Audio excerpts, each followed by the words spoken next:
Questions 21 through 25 on the 2020 Grade 7 Gauss Math Contest. A 4-digit number can be made by repeating a 2-digit number. For example, 1111 is made by repeating 11, and 1919 is made by repeating 19. How many such numbers are there between 2,000 and 10,000? If we are starting with 2,000, that means the smallest 2-digit number we can start with is 20, because that would make 2020, which is the first number that comes between 2,000 and 10,000 when you're making these numbers. And then you'd use 21, and then 22, and then so on, right? All the way until you get to 99. And 99 would give you 9999, which is right before 10,000. So these are the 2-digit numbers that you're going to be using to make the 4-digit numbers in between 2,000 and 10,000. So we have to count how many of these are there. Well, 99 minus 19, and that is equal to 80. So 21, the answer is A.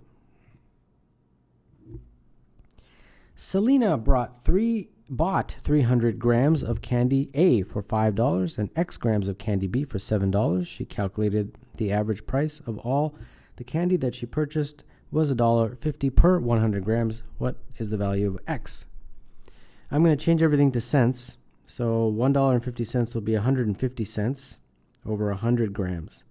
So that is 1.5 cents per gram.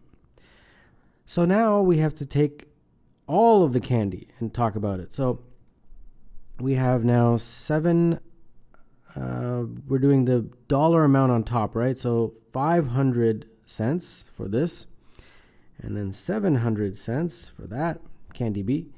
And then we have to divide by the total number of grams. So candy A was 300, and candy B was X. And this has to equal 1.5 cents per gram. All right, so now we do the math here. 1,200 over 300 plus X is equal to 1.5. Cross multiply, and we get 1,200 is equal to 450 plus 1.5X, and therefore this gives me 750 is equal to 1.5X. Therefore, X is 500. And therefore, number 22, the answer is C. The list 11, 20, 31, 51, and 82 is an example of an increasing list of 5 positive integers in which the first and second integers add to the third. Second and third add to the fourth, and third and fourth add to the fifth. How many such lists of 5 positive integers have 124 as their fifth integer? We have 5 integers. The first one I'll call A, second one I'll call B. The third one, according to the question, is the sum of the first 2, so it'll be A plus B. Then, according to the question, the second and third add to the fourth, so this would be A plus 2B. And then according to the question, the third and the fourth add to the fifth, so this would be 2A plus 3B. And they're saying how many such lists can you make where the fifth integer is 124? So this guy is 124. So 2A plus 3B is 124. And basically what it boils down to now is finding integer solutions to this equation. All right, let's just make a list and off we go. A, B, and here we go. So let's start with 1. That's the smallest positive integer. When we have 1, you're allowed to use a calculator. So plug 1 into this and solve for B, and when you do, you get about 40.6. So that's no good because 40.6 is obviously not an integer. When A is 2, though, you get 40. So that's good. That's an integer solution. When it's 3, you get 39.3, not an integer. 4, you get 38.6, not an integer. But when it's 5, you get 38. So there you go, and so on. You just keep going like this. And eventually you'll get to, it looks like it goes up by 3 every time for the x's and down by 2 every time for the b's. So it'll be 8, 11, 14, 17, 20, 23, like that. When it's 23, the value for b will be 26. And let's just see if this matches. I'm going down by 2, right? So 36, 34, 32, 30, 28, yeah, and 26. But then the very next one, where this is 26, this becomes 24, and that's no good. You say, well, why is it not good? It's an integer solution, right? Because it would no longer make it increasing. It would become decreasing. If this is 26 and this is 24, it's not an increasing. All these numbers have to get bigger. So that means that we are done pretty much once we got to the 23 right here. And then after that, it no longer is increasing. So let's add up all these.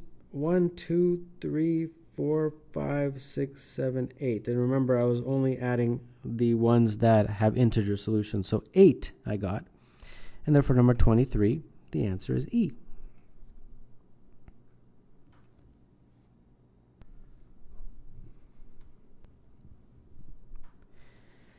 In the 10 by 10 grid of squares shown, point P can be at any of the 41 points of intersection of pairs of grid lines inside and not on FGH. For each possible location of P, exactly 3 triangles are formed: FPG, GPH, and HPF. How many of these 123 triangles have an area that is exactly half of area of FGH? 1, 2, 3, 4, 5, 6, 7, 8, 9, 10, 11, 12, 13, 14, 15, 16, 17, 18, 19, 20, 21, 22, 23, 24, 25, 26, 27, 28, 29, 30, 31, 32, 33, 34, 35, 36, 37, 38, 39, 40, and 41. I wanted to count those all out to show you that there are indeed 41 points of intersection inside that triangle. Now, that's great. And they're saying that when you draw one such point, let's say here, you're going to be able to make 3 triangles. One like that, and then one that is combining G and H. So each point produces 3 such triangles, right? And since there's 41 points, you have 41 times 3 triangles, which is 123, which is exactly what the question is saying. Now they're saying when you do make those triangles, the triangles have to have exactly half the area of FGH. Well, first let's figure out what is the area of FGH. That's 1/2 base times height. 1/2, the base is from there to there, which if you count, it will be 10. And the height will be exactly right down the middle like that, which is 10 also. So that that area is 50. So each of these 123 triangles have to have half that, so they have to have an area of 25. All right. Okay, let's do this one step at a time. So first, let's talk about the situation of this being the base and then P being somewhere along one of those 41 points. So that would be GPH. GPH is this guy. So triangle GPH, we have to have an area of 25. So 25 would have to equal 1/2 base times height. The base is going to be GH, and the height will be, I don't know where P is, but wherever P is, if P is here, let's say, and this is our triangle, we can just draw a line straight down from P. So that'd be pretty straightforward. So I'll just write that as H. Okay, so that means 50 is equal to GH, which is 10 times H, and therefore H is equal to, this is 50, H is equal to 5. So I've got to place I've got to place P in such a way so that the height is 5. Well, that's pretty easy. 1, 2, 3, 4, 5. Anywhere along this line is a distance exactly 5 from the base. So that means 1, 2, 3, 4, 5. Any of those 5 points would have satisfied our criteria. So for example, if this was P right here, you could draw a little triangle. The base is 10, the height is a perfect 5, and therefore 1/2 base times height would be indeed equal to 25. So we would get 5 points P. So we'll just keep that number in mind for now. Now we get to the next part. The next part is a little bit more challenging. But there's a shortcut, and it's a perfectly legitimate shortcut. The next part is when you're looking at this as the base. So that would be FPG. So this kind of triangle.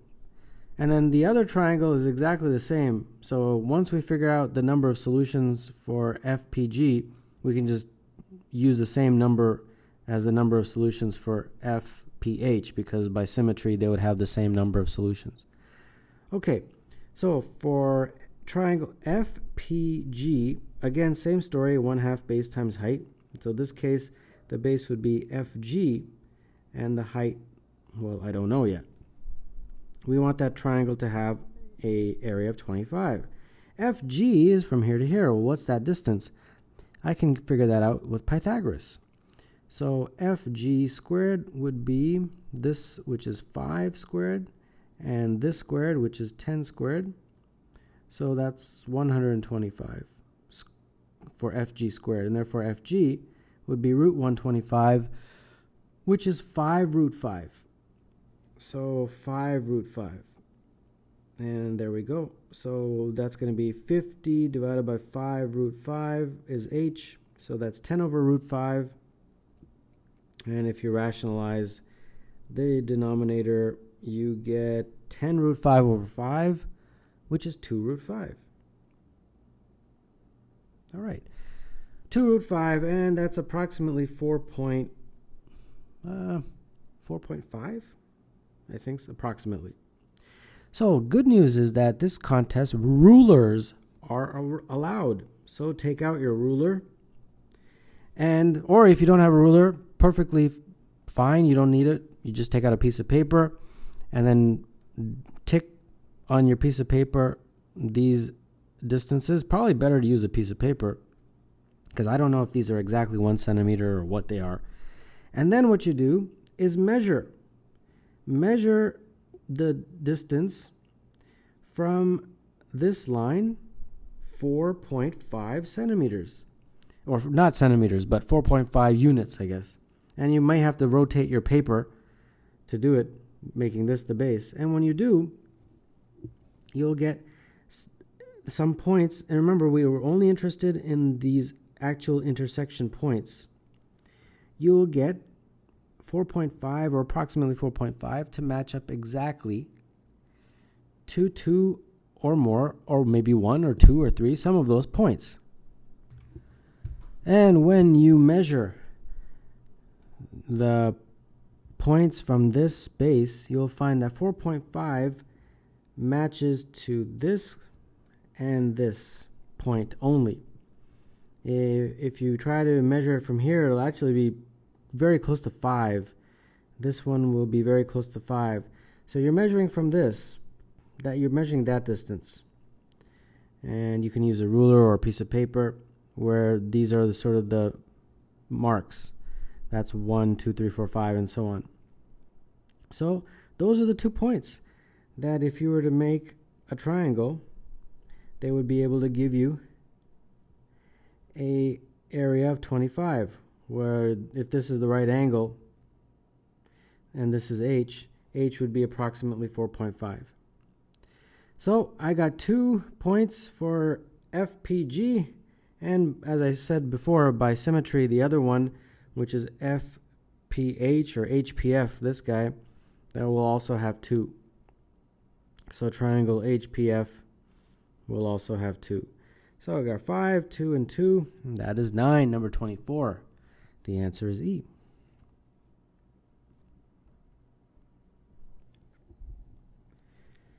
Every 12 minutes, bus A completes a trip from P to X to S to X to P. Every 20 minutes, bus P completes a trip from Q to X to T to X to Q. Every 28 minutes, bus C completes a trip from R to X to U to X to R. At 1 p.m., bus A, B, C depart PQR respectively, each driving at a constant speed and turning around instantly at the end point of its route. Each bus runs until 11 p.m. At how many times between 5 and 10 p.m. will 2 or more buses arrive at X at the same time? Well, we need to make a table. And let's first talk about this. So our starting point is 1 p.m. and that's where we have P. And then I'm just going to write the numbers, make it a little bit faster. So at exactly 3 minutes later, it'll be at X, then 3 minutes later at S, then 3 minutes later at X again, and then finally at 3 minutes later back at P. In 12 minutes, it makes that journey. And in a very similar way, if you keep going 15, 18, 21, and 24, it would again be X, S, X, P. So obviously, it's at X at these times. And as you can clearly see, it starts at 3, but every 6 minutes it's back at X. In a very similar way, we'll do the story for bus B. It starts at 1 p.m. and it is originally at Q. And then every, let's see here, 20 minutes, so you got to divide that by 4. So every 5 minutes, so 5, 10, 15, and 20 is where it meets at X, T, X, and then back at Q again. And in a very similar way, every 5 minutes after that, 25, 30, 35, and 40, it would be at XT, XQ, XT, XQ, like that. So here, as you can clearly see, you start at 5 minutes, but then every 10 minutes after that, you're going to be back at X. Same story for C, slightly different numbers though. This time it's R, XU, XR, and then it's 28 minutes every 7 minutes. So 7, 14, 21, 28 is your R, XU, XR. And then 35, 42, 49, and 56. XU, XR, like that. All right, so that means every 7 minutes, it starts at 7, but then every 14 minutes, it's going to be at X. All right, so we have covered that. Now, it starts at 1, and then we want between 5 and 10. So just be careful here. It starts at 1 p.m., and I'm going to convert everything to minutes to make it easier. 5 p.m. is 4 hours later. So write that here. 5 p.m. is 4 hours later. So 4 times 60 is 240 minutes. So this is where it begins in terms of where we want to look at when they meet. Between. And then 10 p.m., that compared to 1 p.m., is 9 hours later, right? And 9 hours is 9 times 60, which is 540. Like that. So we want to look at times in between 240 and 540. Okay. Well, at this point, you're just adding 6 every time. So if you just kept adding 6 to 21, or actually adding 6 to 3, really, that's the starting point. You eventually get to where we are. And the first time you get above 240 is 243. And then 249, you're just adding 6 every time, dot, dot, dot. You just keep adding 6 every time. And then you eventually get to 537. That's the last time before 540, which represents our 10 p.m. So you can make a little formula. It's really 243 plus 6K. And that's a pretty straightforward formula. So same thing here. We want between 240 and 540 minutes. You're starting with 5 and you're adding 10 each time. So the first time you get above 245 is, the first time you get above 240 is 245.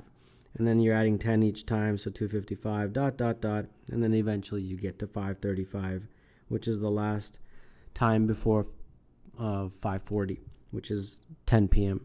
So this formula is 245 plus 10K, or 10M. Let's use different letters because it's not necessarily going to be the same value. Okay, by now I think you're an expert. This is 240. This is 540. You are starting at 7. You're adding 14 each time. And then when you keep doing that, eventually you get to 245 as the first time, and then 259 because you're adding 14 every time, and then dot, dot, dot. And then eventually you get to 539, so right before our 10 p.m. cutoff. And this one is what? 245 plus 14N. All right, so we have established that. So the question basically boils down to saying, when do we have 243 plus 6K, which is bus A, equal to bus B, which is 245 plus 10M? Also, the question is saying, when is bus B equal to bus C, which would be 245 plus 10M is equal to 245 plus 14N. And then one final comparison would be A equal to C, and that would be 243 plus 6K is equal to 245 plus 14N. All right, so let's do those three, and that should be sufficient to figure out our answer. All right, so here we go.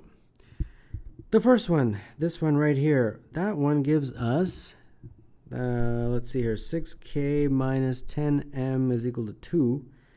Divide through by 2, and I get 3K minus 5M is equal to 1. So now I'll make a little table, K and M, and try to get integer solutions. So start plugging away, and 2 and 1, that will work. 7 and 4, 12, and 7, and so on. You can pretty much get a very quick pattern. It looks like it goes up by 5. So 17, 22,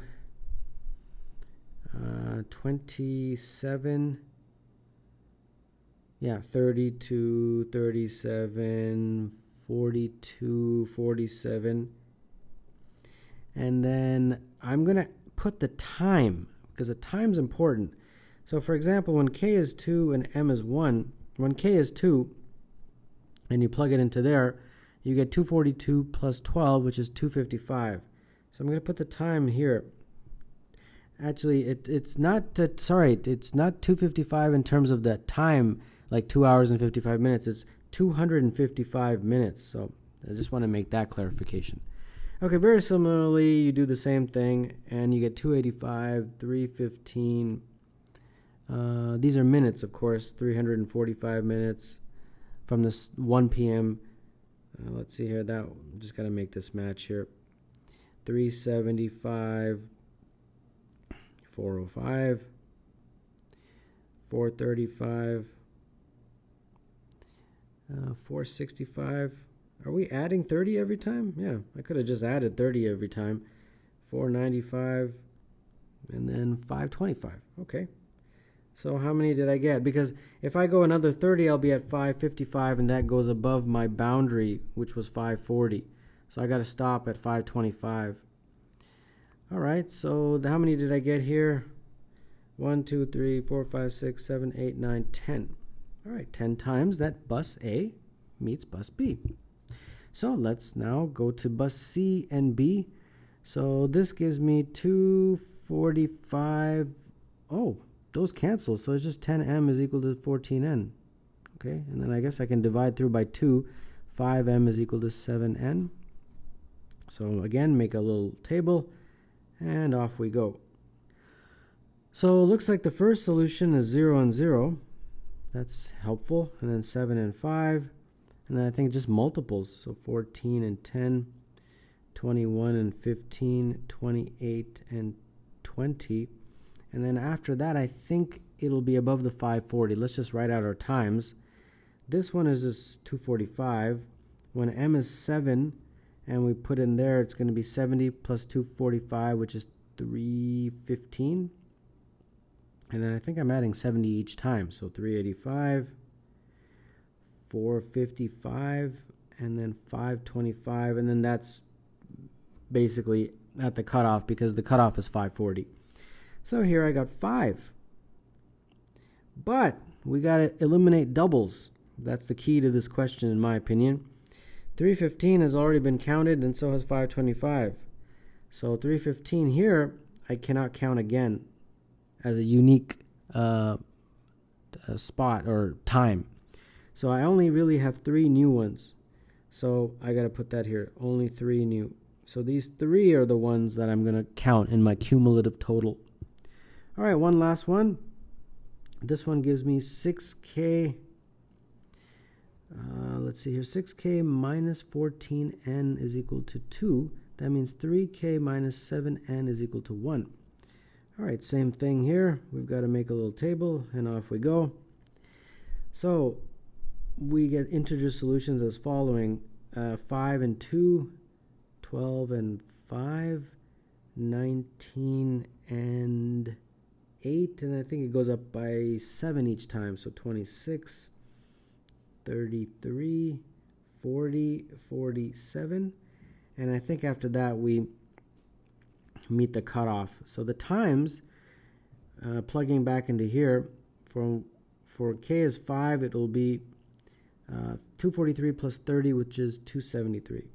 And then same thing, 315, 357.